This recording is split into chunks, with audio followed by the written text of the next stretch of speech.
Oi, hoje o vídeo vai ser diferente de novo porque eu escrevi uma fanfic de Dragon Ball e deu vontade de falar sobre isso, então eu vou ler os primeiros capítulos para vocês.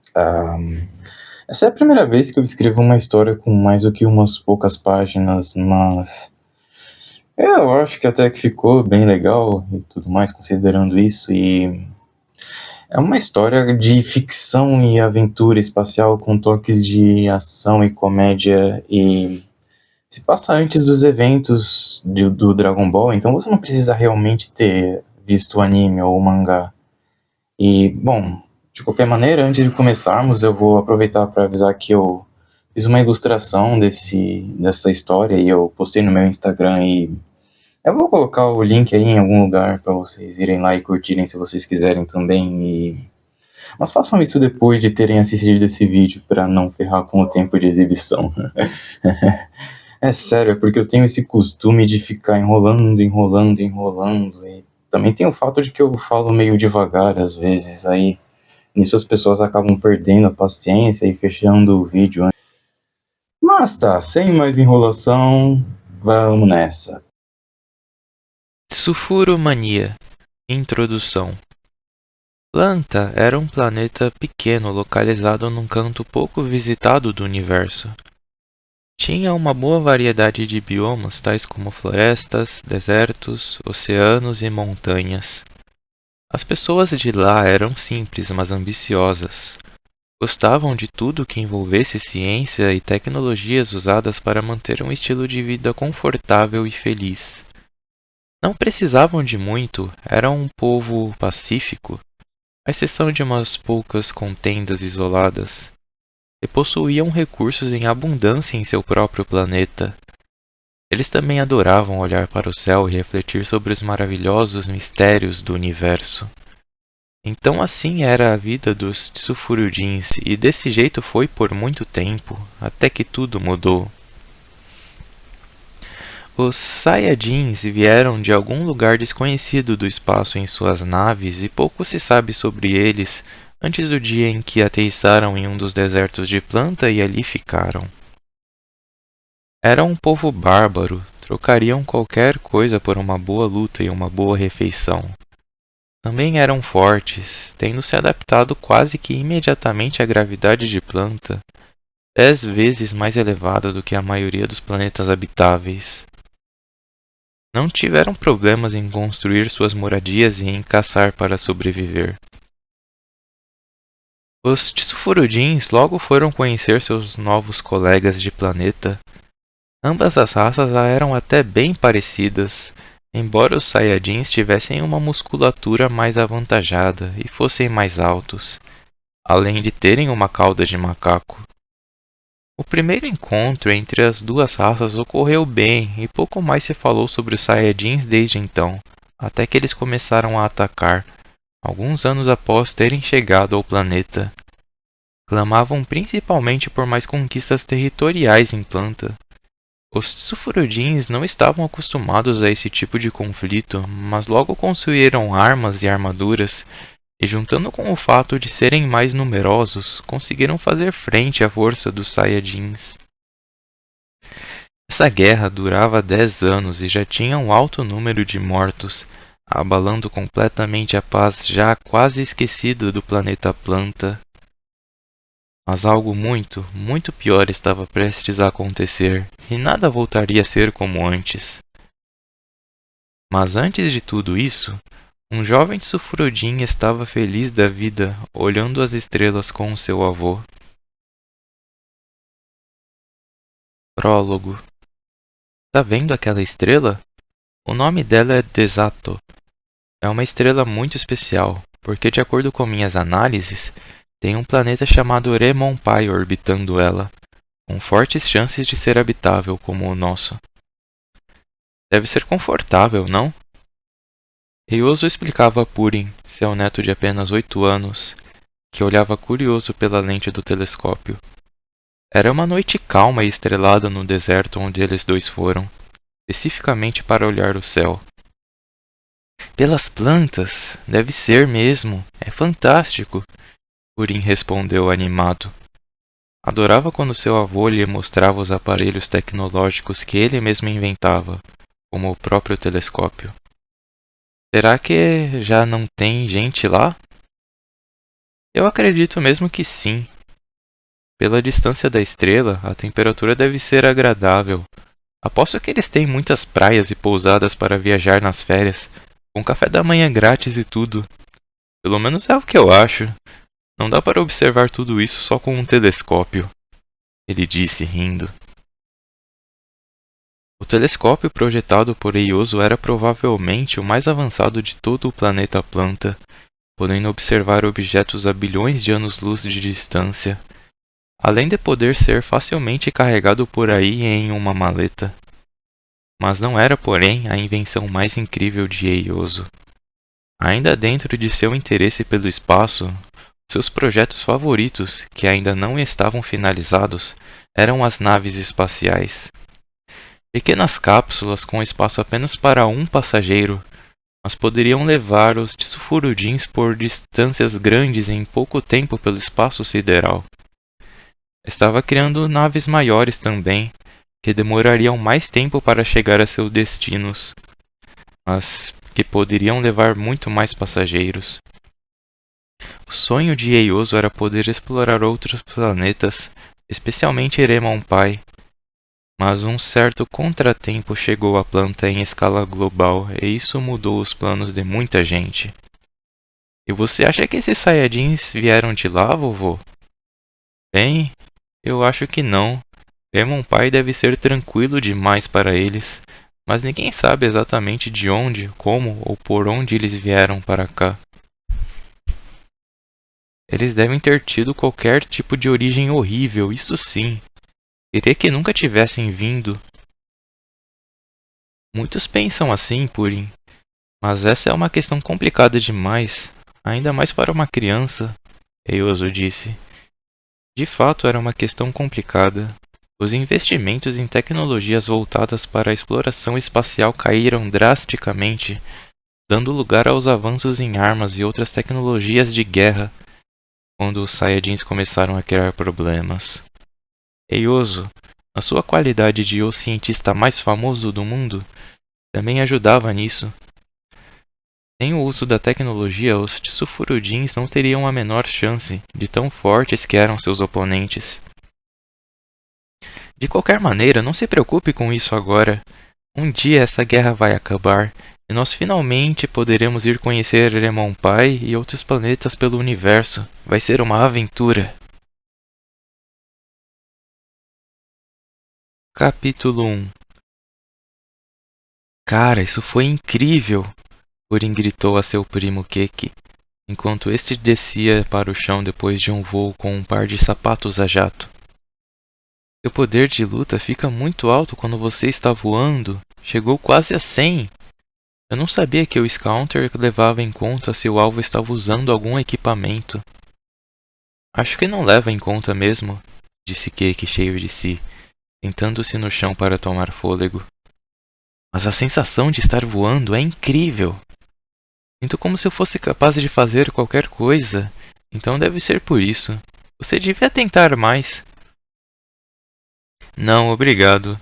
Ainda não me recuperei da última queda, disse Purin rindo, com o pulso ainda estralando quando ele o mexia. O garoto, pouco habituado com atividades físicas ou potencialmente perigosas, se contentava em brincar com seu novo Scounter, aparelho usado para detectar a localização de outras pessoas. Aquele Scounter, em especial, era o protótipo de um novo modelo, sendo capaz de também calcular o poder de luta, o Ki, ou energia vital, de outras pessoas. Purin viu que duas presenças razoavelmente altas se aproximavam. Tratava-se de Bito e Sunako, amigos de infância de Purin e Keki. Sunako carregava na mão direita uma arma laser de última geração, enquanto Bito trajava uma armadura também muito avançada, mas com um buraco enorme na parte do ombro esquerdo, onde ele parecia estar ferido. Bem, não vou dizer a vocês que eu avisei que todos esses equipamentos são protótipos que ainda não funcionam perfeitamente, Purin disse, de olhos cerrados e um sorriso sarcástico a seus dois amigos. Mas eu avisei. Em primeiro lugar, estou bem, obrigado pela preocupação, disse Bito, dando um soco de leve no ombro do Purim. Mas foi a coisa mais chocante que existe no universo. A gente tinha acabado de explodir uma montanha inteira com essa arma. Aí, quando fomos testá-la em mim com a armadura, não doeu quase nada. Veja, já está cicatrizando, Keke disse, apontando para o ombro de Bito. Só que ele não se referia ao amigo, mas à armadura, que possuía a capacidade de regenerar partes que fossem quebradas. Purim acabara de ganhar todos esses aparelhos, já que era seu aniversário de 17 anos, quase a maioridade dos Tsufurudins. Seu avô, Eioso, um famoso cientista e filântropo, faleceu de causas naturais um ano antes, e em seu testamento deixou a Purim sua casa, contendo um laboratório secreto no porão, também sua fortuna e todas as suas invenções tecnológicas, junto com a missão de aprimorá-las para um dia colocar um fim na guerra contra os Saiyajins. Os Scouters eram muito úteis para encontrar os acampamentos onde os Saiyajins se escondiam, bem como para detectar quando eles se aproximam, que normalmente significa perigo. Os sapatos a jato não eram muito comuns, já que poucos Tsufurudins ousavam usá-los, mas ajudavam bastante quando aparecia a necessidade de fazer o reconhecimento das áreas tomadas pelos Saiyajins, ou para fugir. A arma laser, que se chamava Burendan, canalizava o Ki do usuário para disparar numa poderosa onda de energia, tendo 3 níveis de intensidade. Por fim, a armadura que Bito usava, além de absorver grandes impactos e de poder de regeneração, também possuía a capacidade de mudar um pouco de tamanho para se ajustar ao usuário. Purim aceitou com orgulho a tarefa de aprimorar este e outros aparelhos de seu avô. Não gostava muito de violência e desordem. Era um jovem meio pequeno, com uma expressão gentil quase sempre presente em seu rosto, mas sonhava em trazer a paz de volta para a planta, e assim o faria. Meninos, estão muito ocupados? Queria pedir que vocês fossem à cidade comprar mais uns ingredientes para o bolo. Oxa! A mãe de Keke apareceu no quintal onde os outros estavam. Ela trajava um avental meio sujo de farinha e segurava um rolo de massa. Estava animada. Estou quase terminando os preparativos para a sua festa, Purim. Meu Deus, Bito, o que houve com seu ombro? Ah, está tudo bem, senhora Raspberry, disse o rapaz meio risonho, a mão coçando atrás da cabeça. Podemos ir à cidade, sim, Nako disse, com seu típico tom meio sério e descolado. Ei, Purim, podemos ir dirigindo aquele carro de seu avô? Tudo bem, por que não? Aquele carro também não era um qualquer. Embora ainda não fosse capaz de voar, ele se deslocava com propulsão eletromagnética, assim sendo capaz de flutuar sobre qualquer tipo de terreno em altas velocidades. Além disso, tinha uma lataria reluzente, inspirada em um dos modelos de carro mais luxuosos que Planta tinha a oferecer, o Donburi. Os garotos atraíam olhares curiosos por onde passavam, especialmente por parte das moças. Isso provavelmente se dava também por causa de Sunako, que já era conhecidamente um rapaz muito charmoso, mesmo quando não estava dirigindo um dos melhores veículos do mundo. Os 4 amigos ficaram presos no engarrafamento e ainda mal haviam chegado ao centro da cidade. O lugar estava excepcionalmente cheio nessas últimas semanas, com muitas pessoas indo fazer compras, já que um feriado muito importante estava chegando. Uau! Eu não sabia que esse lugar já ia estar tão cheio. Bito olhava ao redor, atônito. Pelo visto, vamos demorar um tempo. Sunako olhou para uma alavanca no painel próximo ao volante, com a gravura simplificada de um carro flutuando. Ele lançou um olhar desafiador aos amigos, que retribuíram ansiosos. Ele então empurrou a alavanca para cima e o Donburi começou a flutuar ainda mais alto. E depois Sunako acelerou bastante, avançando por cima dos outros carros. Cara, você é louco! Gritaram os três amigos, mal conseguindo conter as gargalhadas de adrenalina. Eles estavam chamando mais atenção ainda. Felizmente não foram parados por nenhuma autoridade, embora Cake até pensou ter visto um policial olhar deslumbrado para o veículo flutuante. Após alguns instantes dirigindo assim pelas ruas, eles logo encontraram uma vaga para estacionar. O grupo então se dividiu. Sunako resolveu esperar no Donburi, aproveitando para ficar admirando um pouco mais o veículo. Bito foi até um quarteirão mais adiante, onde a multidão estava mais densa. Faziam seus preparativos para o feriado, com muita comida, bebida e enfeites, além de fogos de artifício e um palco reservado para espetáculos de dança. Purin e Cake foram ao mercado para as compras, o motivo principal de terem vindo à cidade. Ah, Purin e Cake, bom dia! Vieram fazer umas compras para o grande festival, é? Disse o atendente do local. Purin era razoavelmente conhecido na cidade por ser neto de Ioso, além do fato dele e o primo sempre fazerem compras por lá. Não, já fizemos os preparativos para isso. Na verdade, só viemos comprar umas coisas para o meu aniversário. Nesse caso, feliz aniversário, amigo! E deu uma olhada no corredor 2, estamos com uma nova linha de doces em formato de lua, edição limitada. Na verdade, o mercado, ou melhor, a cidade inteira, estava toda enfeitada com uma decoração com tema de lua. Não é para menos, o grande festival, ou Festival da Lua, celebra a noite em que aparece a lua cheia, um evento que acontece apenas uma vez a cada 10 anos. Os Tsurudins davam grandes festas nessa noite e quase não se falava em outro assunto nesses tempos. Mesmo tendo apenas 7 anos de idade, na única vez em que vivenciara isso, Purin e Cake se lembravam com clareza de ficar jogando bola com os amigos num campinho de futebol que fora montado para se parecer com a lua, incluindo as crateras, dos adultos jogando oferendas ao mar quando este refletia a imagem da lua cheia, dos quitutes feitos apenas nessa época. Era tudo mágico, de um jeito que fazia parecer com que nada pudesse dar errado. Quando os meninos fizeram as compras, doce de leite, chantilly, cerejas e velas, e voltaram para fora, viram que sobre uma pequena torre no centro da praça principal instalou-se uma miniatura da lua, de cerca de 5 metros de diâmetro, com um brilho suave emanando de si. Aquilo certamente seria muito bonito de se ver quando anoitecer. O grupo se reuniu de volta dentro do carro. Bito, vindo daquele canto mais aglomerado do quarteirão, entrou carregando um estranho volume dentro de sua túnica.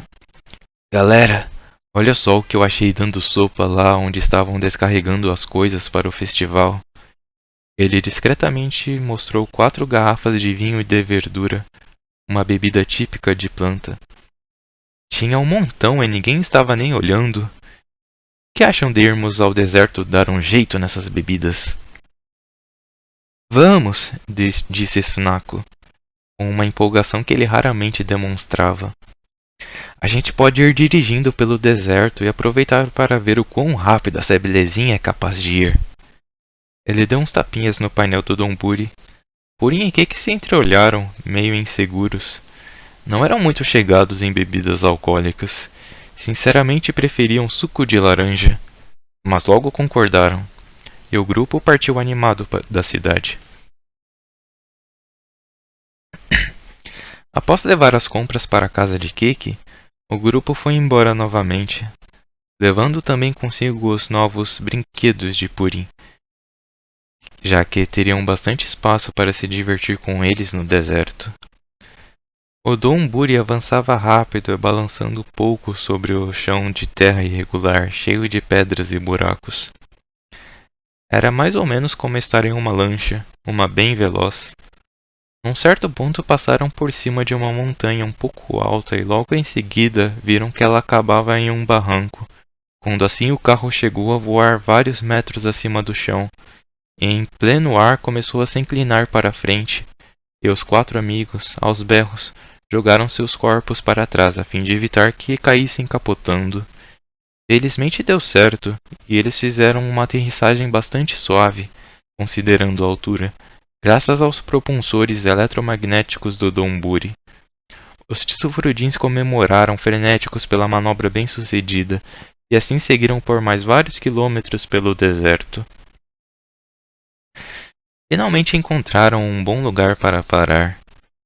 O piso logo em frente se elevava por vários metros, formando uma alta parede de pedra que projetava uma enorme sombra onde os Tsufurudins aproveitaram para se sentar. Havia uma ravina naquela parede mais adiante, mas ninguém ousou entrar para explorar. E fora isso, nada mais de muito diferente havia naquele canto do deserto. Apenas mais arbustos, cactos, montanhas e afins. Então lá estavam os 4 amigos, encostados na parede de pedra. Bito passou aos outros as garrafas do vinho de verdura. Acho que não vou beber hoje, disse Purim hesitante. Um de nós precisa estar sóbrio para dirigir na volta. Acho que eu também, caso você mude de ideia, disse Keki, indo no Donburi pegar a mochila com as bugigangas tecnológicas para fuçar. Quanta caretice! Bito disse antes de um sedento gole no vinho. Fazia um clima tranquilo e ameno naquela tarde. O sol brilhava forte entre alguns amontoados de nuvens, e uma brisa suave refrescava os 4 amigos de Tsufurudins. Eles conversavam sobre coisas como jogos, sobre garotas e o futuro. Coisas típicas para os adolescentes normais que aparentavam ser. Ei, Purim, o que pretende fazer agora que herdou o laboratório e a fortuna de seu avô? Perguntou Sunako. Embora ele nem fosse muito do tipo que puxa conversa, talvez fosse efeito do vinho. Aposto que ele ainda tinha mais um monte de tecnologias novas para lançar. Tinha mesmo. É tanta coisa que nem sei direito por onde começar. Mas apesar de meu avô ajudar na guerra contra os Saiyajins, ele não gostava muito de violência. Acho que eu sou assim também. Então estou particularmente interessado em aprimorar aquelas armaduras e outros mecanismos de defesa. E este counter aqui. Purim segurava o aparelho, fitando-o como se tivesse a esperança de que assim fosse descobrir algo mais sobre ele. Meu avô tinha planos de fazer com que você pudesse usar essas coisas para encontrar formas de vida em planetas distantes pela galáxia. Mas isso é bem difícil. E pôs o aparelho no rosto. Sunako era o mais forte do grupo, com 189 de poder de luta. Mas então Bito pegou a Burendan, a arma laser da mochila, e em seu nível chegou a 251. Tá certo, fera. Mas você tem que admitir que essa arma aqui é do caramba. Ei, olhem só isso. Ele pegou uma garrafa de vinho, já vazia, e colocou em cima de uma pedra, a mais ou menos 10 metros dali. Depois voltou aos amigos. Cavalheiros, protejam seus rostos. Bito encarou a garrafa por alguns segundos, mirou e atirou. Ele nem usou a potência máxima da Burendan, mas tanto a garrafa quanto a pedra desintegraram-se em uma grande explosão. Os garotos levaram um susto, mesmo esperando que isso fosse acontecer. Pedaços da pedra voaram para todos os lados, inclusive neles, e o som foi quase ensurdecedor.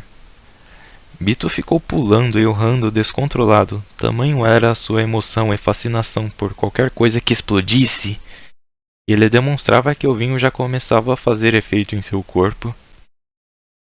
Mas poucos segundos depois, Purim ficou extremamente alarmado. Cara, tem gente se aproximando. Ele se virou para a entrada daquela ravina. O Scounter indicava 4 alvos, A média de seus poderes era de 800. Estavam se movendo rapidamente e deveriam chegar em poucos segundos. Se escondam depressa! Essa gente é muito forte, não deve ser coisa boa. Os Tsufurudins correram para fora dali. Se deitaram atrás de uns arbustos a poucos metros, ficando completamente ocultos, e logo em seguida aqueles seres apareceram, indo ao local da explosão. 4 figuras altas e de aspecto bárbaro, com capas de pele de animal e algumas cicatrizes aqui e ali pelos corpos. Eram jovens, com cabelos compridos e expressões desafiadoras, como se sempre estivessem esperando por uma batalha. A cauda enrolada na cintura não deixava dúvidas. Eram Saiyajins.